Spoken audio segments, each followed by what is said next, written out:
Harsh, picking up on your earlier point of startups, we all know California is the hub of the startups, and probably because of the laws and the ability to get the startup VC funding and stuff like that, which is, there's no difference between the people here or there. It's about how the environment has supported that. Is there a case for India to go beyond the realms of what is happening within the country, and on the back of export-oriented business, create a very different kind of an economic flow, which sort of unclutters the pain of waiting for too long? So in the context of startups, is that? Startups or any export-oriented business? Yeah. I'm not sure. I mean, export, I don't know whether is an answer to all our problems or not. Does it have to be? Because we have such a large consumption economy available that exports still make up low single-digit % of our GDP. So I don't know that low single-digit becoming high single-digit is suddenly going to make any big difference. And but for a lot of our problems to be solved, I do believe startups and these smaller enterprises are the answer. All of us put together here who belong to organized sector make up 4 crore of 40 crore of employment in India, less than 10%. Of that 10%, 2/3 is in government sector. So the private organized sector is 3.5% of the entire India's employment. Bulk of our employment is outside of private organized sector.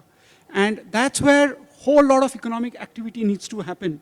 It's not going to happen by we solving corporate profitability or creating more jobs in large corporates, because most of the large corporate growth is jobless, including in large IT companies. If you read an article last week, some of the largest global IT companies who had set up back offices here, in last 3 years, their headcount of people working in the country actually has gone down.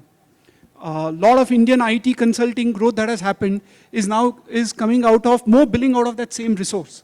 So it's not creating even the IT jobs. So export-driven large corporate growth probably is not the answer. It's more of smaller enterprises that are trying new things, maybe many of them failing on the way, but trying new things and bubbling under is where next wave of growth is likely to happen. Zubin, so we come back to the point of corporate profitability. In light of what we all just discussed, how does a corporate maintain or manage its profitability when it looks like the growth is not going to be exponential, but it's going to be incremental, at least for some time? Yeah. So I think this creates an opportunity for a lot of innovation in terms of the business model. Because clearly, the traditional business models are not going to work, right? Whilst, for example, the overall market might be, flat or down, there are always pockets of growth, right? So the idea is to be, flexible and be able to, focus on them.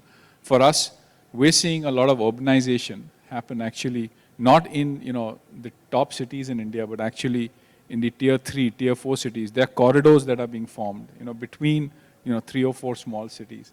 So really trying to identify those, going after those, and tapping into that opportunity.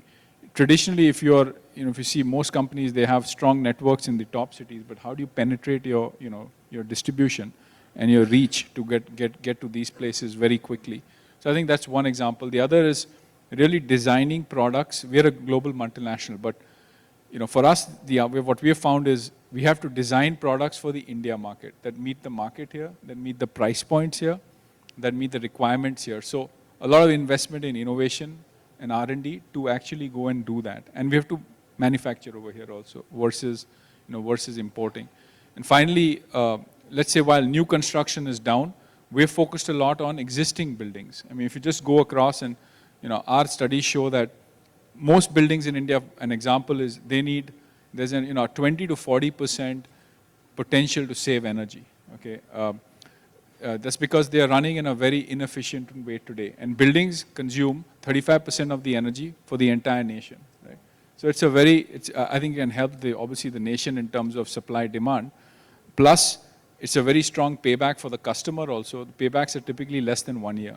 Because of a high energy cost, you save a lot. So developing a whole solution. We've developed an organization that just goes and does that in terms of audits and then implements projects with existing buildings, whilst the new build may be actually, slowing down. So I think those are just some examples, but I think everyone has to find ways to innovate to actually, I think there's still growth. It's just a question of trying to find it, right, in the current environment. I'll repeat the question with you, Chris. In your parlance, how do you achieve corporate profitability, especially when in your business the margins run thin?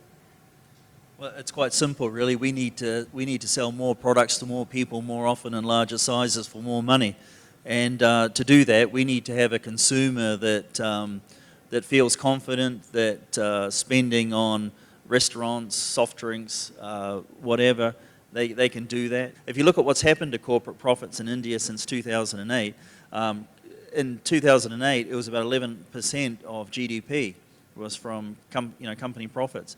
This year it's going to be about 4.5%.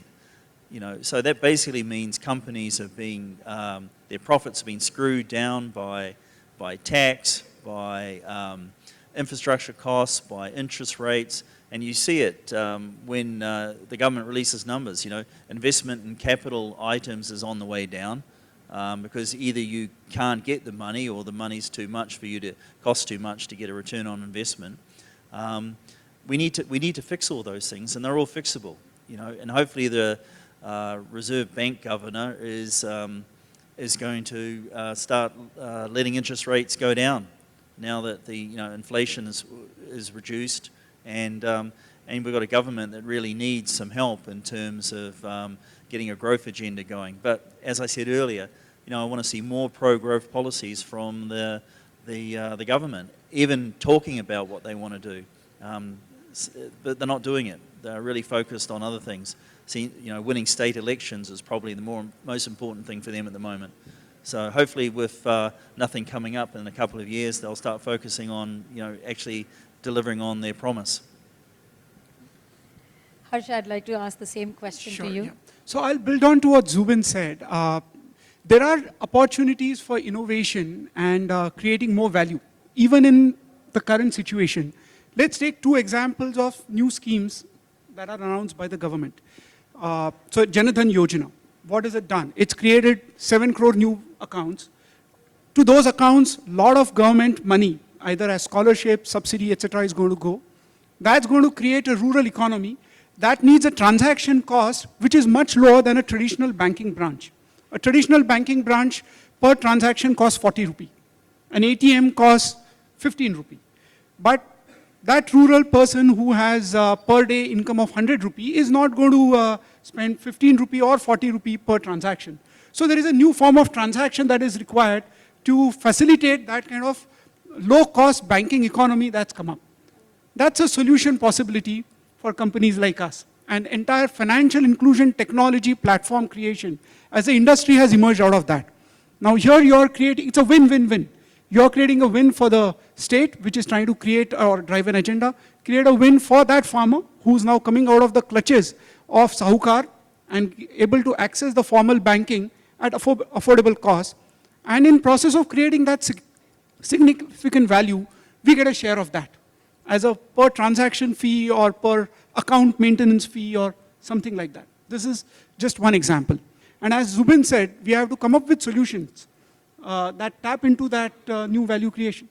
So that's what will drive, that innovation will drive profitability.